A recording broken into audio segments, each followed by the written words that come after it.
Hi guys, so I'm still reading through the rent reform that is coming to effect. I find it very interesting and I think it's very important for all of us to understand.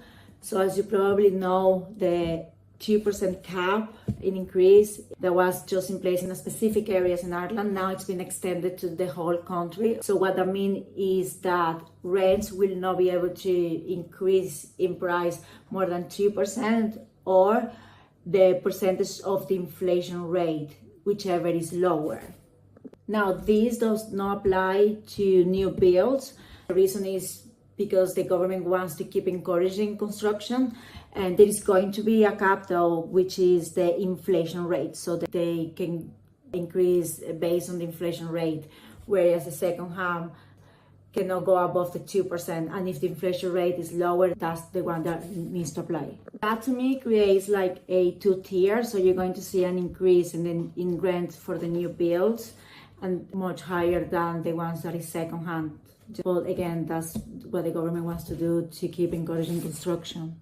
The other thing is that the rents will reset between tenancies. So between tenancies, the landlords will be able to increase the rent at the market price, provided that the previous tenancy was not ended through a no-fault eviction.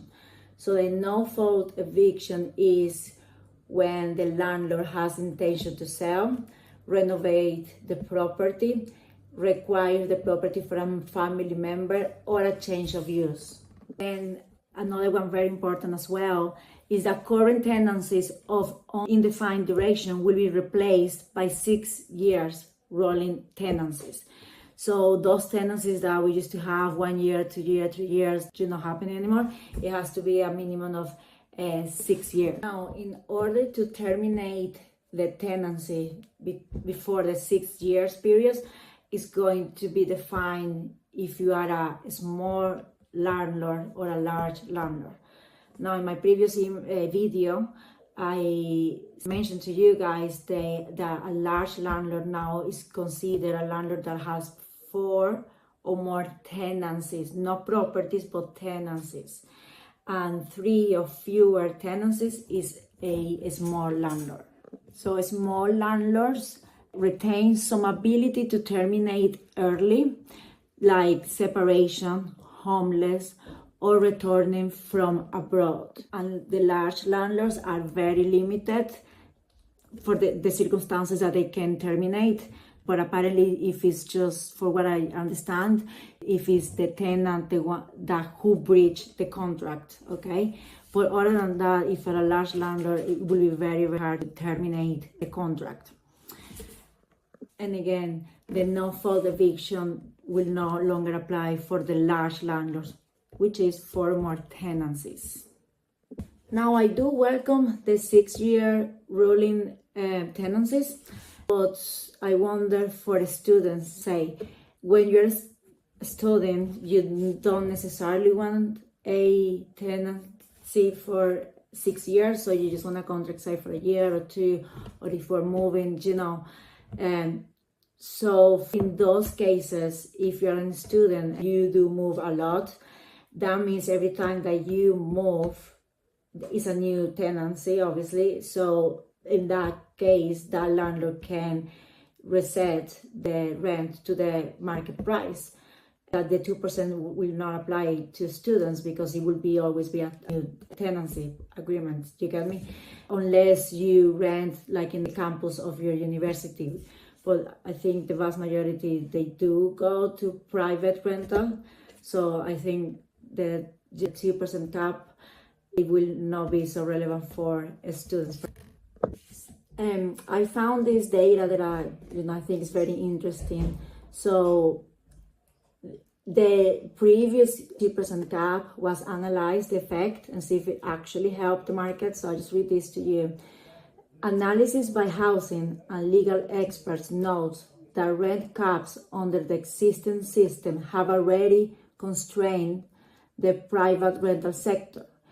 A 2024 Housing Commission report found that rents for new tenancies in Dublin still rose by 6.5% in 2023, despite the cap, and that 95,843 registered private tenancies were lost between 2016 and 2023. The same report highlighted that 42% of landlords left the market in the 26 months prior to December 2023, and that institutional investment in the private rental sector collapsed from 1.8 billion in 2021 to 166 million in 2020. The other thing on the new reform, it's what they call tenant in situ sales. So basically landlords may sell a property with tenants in place, okay? Now, reading through as well, the pushback on this is that if you have tenants in the building and you're looking to sell the property, that automatically lowers the price of the property. So that's not something that the landlords or the private sector are very happy about. That automatically just lowers the price. Another thing that I found interesting, and the Irish Property Owners Association argues that the reform ignored the tax burdens that are forcing landlords out. In their pre-budget submission, they call for a equal tax treatment for rental income and trading businesses.